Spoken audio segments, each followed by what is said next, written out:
Thank you, Dottie. Yeah, thank you. Good girl. All right. Just milked my sheep. Got that much. And it's still warm. And this is from last night. It's been chilling. And it's now around 60 degrees, which is perfect for making butter. And I found not only is the temperature necessary to be around 55 to 65 degrees, but in order to efficiently make butter, you can make butter outside of that, but to most efficiently make it, it needs to be temperature needs to be between 55 and 65.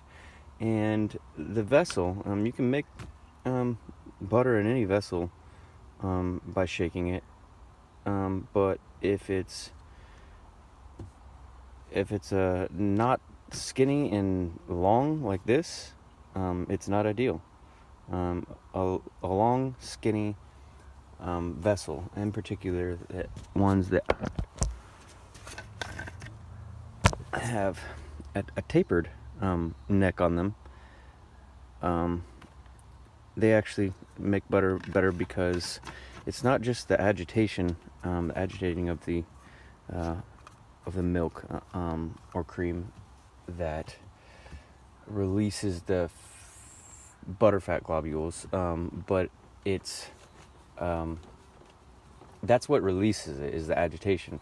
But what gets the fat globules to come together is actually the amount of air bubbles that are going through the milk or the cream medium. And the air bubbles are what provide a medium for the fat globules to start congregating in, and then they start to stick together. So you need agitation and you need lots of bubbling.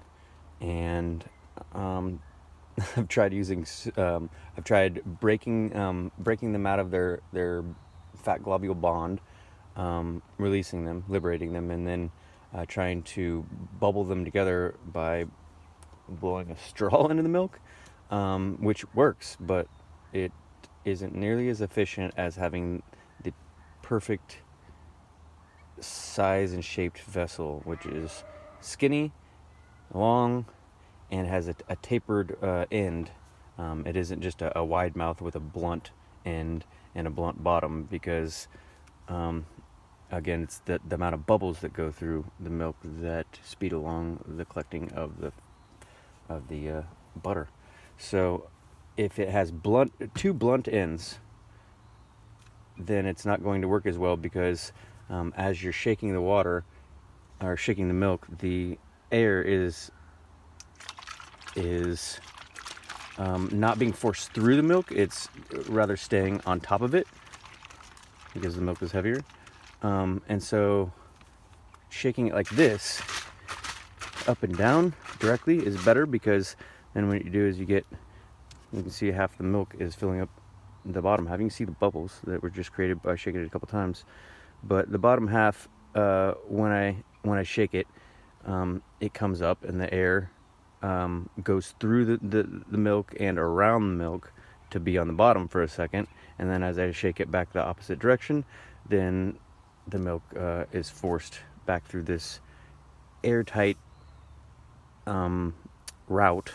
It's a slender route, so it's harder for the air that's being displaced to move around it. So the air actually has to move through the milk more when you do this shaking, as opposed to this shaking.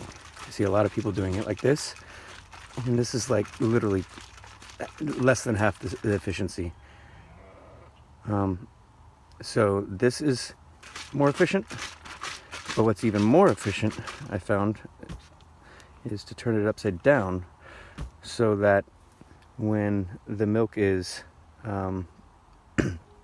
being shaken from the top and going down to the bottom again, the air that is under it, that's trying to work through it and around it, is actually being concentrated to the center of the bottle, so that when it is forced out, it has to come through the middle of the milk as opposed to around the side of it, like how the air is going around the side of it right now instead of through it. This right here makes the air go through the center of the milk more. And when you have the tapered end at the bottom, because you really enunciate the because of the weight, you enunciate the dropping of the milk, and so having this concentrated bottleneck for airspace to collect and then be jettisoned through the middle of the milk, the downstroke is a lot more enunciated. So having that little centrally located air pocket at the bottom in the middle is optimally taking advantage of it.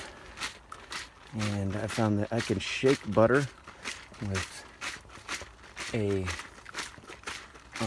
milk. I think that milk is way easier to shake into butter than cream is, because it's not as viscous, so you don't have to shake as hard.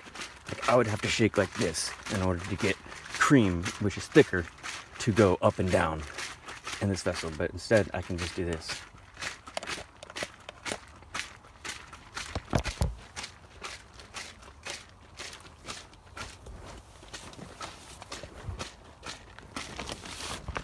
Good girl, Dottie. Yeah, we're making some butter out of your milk from last night. Thank you. Good girl.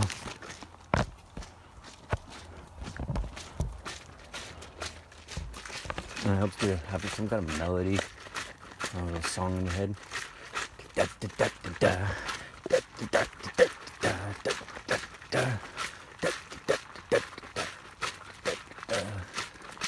really helps.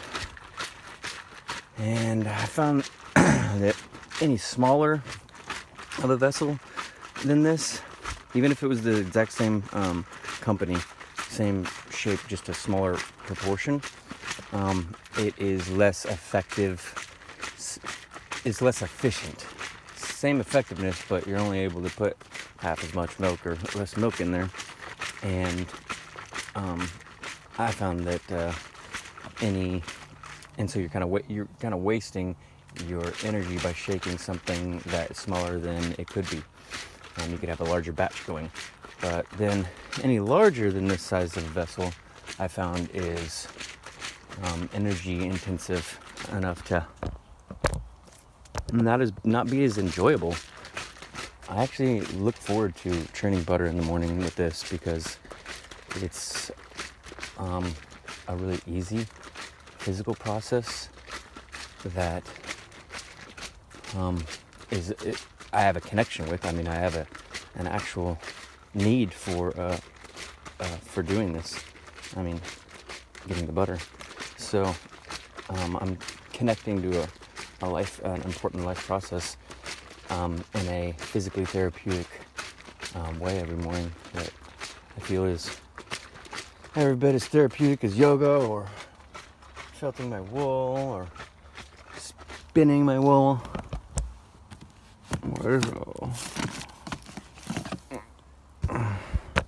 Spinning wool, felting wool, shaking butter, yoga.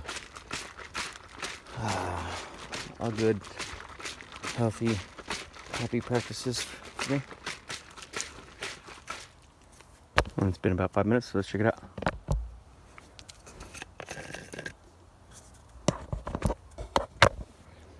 As you can see, there's lots of bubbles just floating on top, and they're a little bit more than just regular bubbles right now. You can see that they're starting to be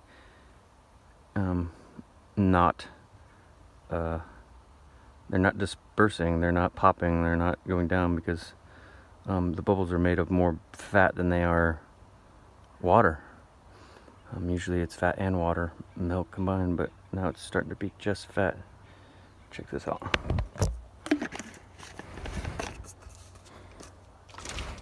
The next 5 minutes is where the real magic happens.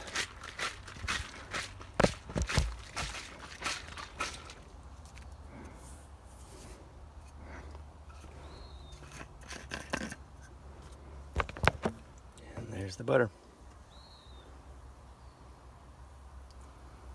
There's the butter, and this is the buttermilk.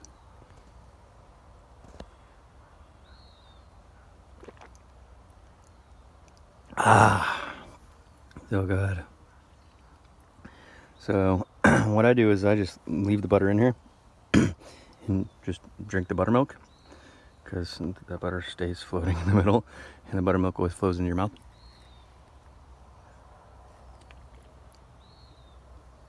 And I hold the butter in there until I drink all the buttermilk, and ends up condensing itself because it bumps into the side of the bottle continuously, and continues to work into itself tighter and tighter until it becomes like a golf ball size shape piece of butter. And then by then usually I have drank all of the buttermilk, and then I can turn it upside down, and it usually is just bigger than this hole, but then I squeeze it and it forms into a blob,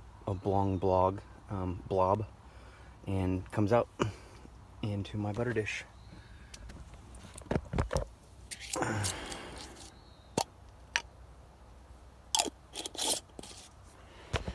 So, and this is some ghee that I used to fry some turnip chips with yesterday. So it's dirty, I guess. It's used oil, frying oil, but still useful. I'm gonna reuse it.